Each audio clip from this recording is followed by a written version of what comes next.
भट्टी साहब, NA 75 को लेकर इलेक्शन कमीशन का ये फैसला कि हल्के में साफ शफाफ मुनसिफाना इंतखाब नहीं हो सका, इसीलिए इलेक्शन को कलअदम करार देते हैं। 18 मार्च को पूरे हल्के में दोबारा इलेक्शन। वो जमात जिसने 126 दिन का धरना दिया धांधली के खिलाफ, आज उसी जमात पर धांधली के इल्जामात लगना, क्या मैसेज गया है उनके वोटर्स को, सपोर्टर्स को?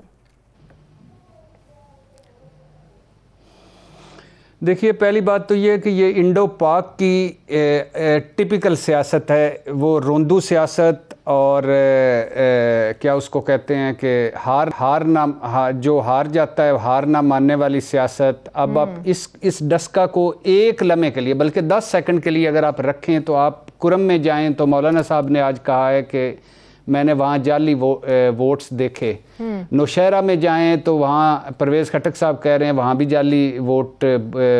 जाली किस्म के बड़ी कार्रवाइयाँ हुई। और अगर वज़ीराबाद जो सीट जीती मुस्लिम लीग नून ने, वो भी कह रहे हैं कि वहाँ भी धांधली हुई लेकिन हम जीत गए। तो डस्का में आ जाएं तो ये एक टिपिकल सियासत है। बल्कि अब तो ये अमेरिका में भी लास्ट इलेक्शन में यही हुआ, उससे पहले में भी यही हुआ। तो ये पूरी दुनिया में मोदी की तरफ चले जाएं, पूरी दुनिया में, और हमारे यहाँ तो बिल्कुल रोंदू सियासत, बिल्कुल।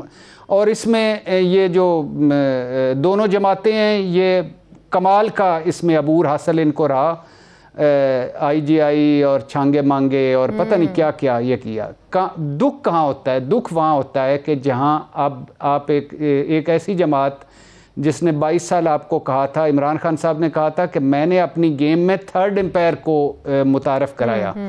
मतलब ये है कि मैंने फेयरनेस की तरफ मैं गया। नंबर 2, इमरान खान साहब इस जो असल राइज था वो हुआ कि 4 हल्के खोलो, सड़कों पे लॉकडाउन, सिविल नाफरमानी, धरने, लॉन्ग मार्च, 126 दिन का जैसे आपने कहा धरने।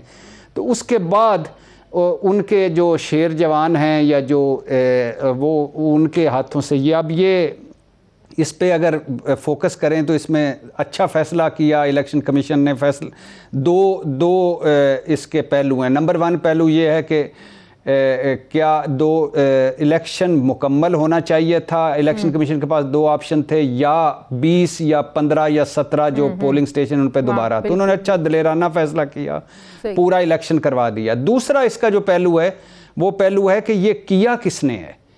अब एक मैं यहाँ आपके तवस्सुत से मरियम नवाज साहबा से दरख्वास्त करना चाहता हूँ कि उन्होंने कहा कि मुझे पता है कि ये किस डेरे पर सारा कुछ हुआ, मुझे पता है कि ये 14 घंटे कहाँ मिसिंग रहे प्रिजाइडिंग अफसर, मुझे पता है कि किसने किया, मुझे पता है कि 2 आदमी कौन है, मुझे पता है कि कौन सी जो एजेंसी वज़ीर आज़म के अंडर है वो क्या कर रही थी, मुझे पता है कि कौन।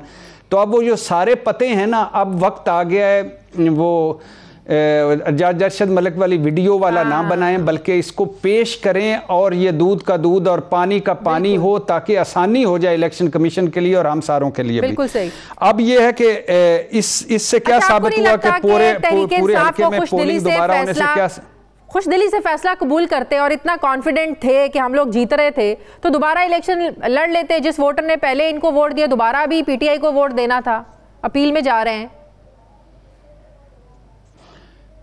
यकीन करें अगर ये फेयर इलेक्शन होते ना तो सीट उन मुस्लिम लीग नून हो सकता है जीत जाती, लेकिन जिस तरह ये इलेक्शन लड़े हैं, ये पहला 40,000 से ये सीट जीती हुई है मुस्लिम लीग नून की, और उससे पहले 6 मरतबा वो ज़ारे शाह जीत चुके हैं जिनकी बेटी अभी खड़ी हुई हैं। हालांकि बेटी ने, अच्छा मज़े की बात है कि बेटी ने 15-20 पोलिंग स्टेशन पर काउंटिंग करवाने का दिया था, दरख्वास्त दी थी, उन्होंने पूरा नहीं कहा था, लेकिन चलो अच्छा। अब लेकिन इसका मतलब क्या है कि अब धांधली हुई, ज़बरदस्ती पोलिंग रुकवाई, स्लो पोलिंग हुई, हरासमेंट के इल्ज़ाम, ठीक, प्रिजाइडिंग अफसर जो मिसिंग रहे, घंटों जो ना मिले तो खौफजदा थे, डरे हुए थे, सब के मोबाइल बंद थे, बैटरियां जवाब दे गई थी, किसी की गाड़ी ख़राब थी, कोई धुंध में डस्का का रास्ता भूल गया। तो ये इसका मतलब है धुंध में अंधाधुंध जो कुछ भी हुआ ये इलेक्शन कमीशन ने माना।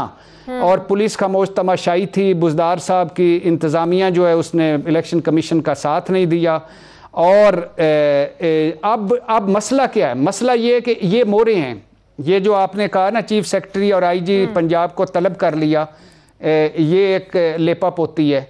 उसके बाद DPO को बदल दें, DC को बदल दें, असिस्टेंट कमिश्नर डस्का को मुअत्तल कर दें, ये भी एक लेपा पोती है। आपको पता है सानिया साहिवाल में तो जवेद सलीमी साहब आईजी थे और उन्होंने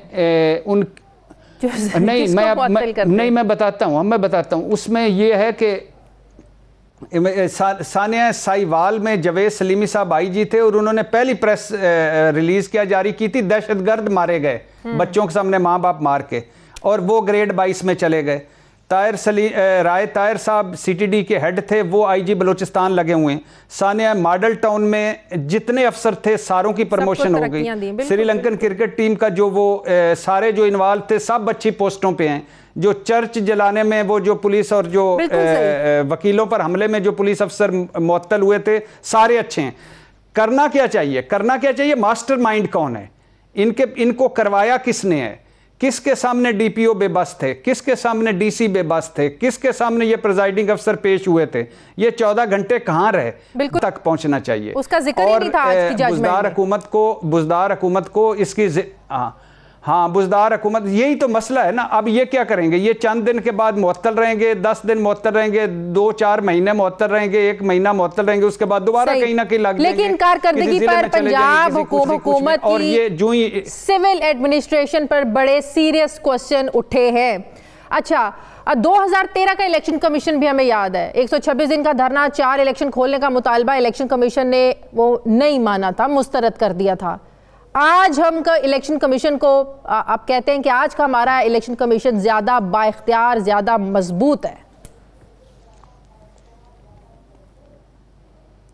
बिल्कुल ठीक कहते हैं, बिल्कुल ठीक कह रहे हैं। उन्होंने अच्छा फैसला किया है। और यही अगर फैसला 2013 में मैंने कहा ना 2013 में चले जाएं, 2008 में चले जाएं, उससे पहले मुशर्रफ साहब के 2002-3 में चले जाएं, उससे पहले आगे चले जाएं, उससे पहले कोई आरओ का इलेक्शन, कोई वो विक्ट्री स्पीच वाला इलेक्शन, कोई आईजीआई, कोई सारा कुछ यही होता रहा है। ये ज़रा इनका ये जो इधर हुआ है, ये अब 2 इसमें तरीका का। एक है कि ना तजर्बाकार थे धांधली पे मुलव्वस, अगर धांधली जो मुबैना तौर पर सारी हो, ना तजर्बाकारी उन्होंने सामने आई। दूसरी बात यह है कि ये बस होगा अब दोबारा 18 मार्च को जब होगा तो क्या ये बस होगा? और सबसे बड़ी बात, जो 2 कत्ल हुए हैं उनका जिम्मेदार कौन है? हुकूमत, अपोजिशन, इलेक्शन कमीशन, इंतजामिया, पुलिस, कौन है उनका जिम्मेदार? इलेक्शन भी हो जाएंगे, फिर इलेक्शन भी हो जाएंगे, एक उम्मीदवार जीत भी जाएगा, मगर उनके 2 बंदे कौन लाएगा? बिल्कुल सही, कौन लाएगा? तो अब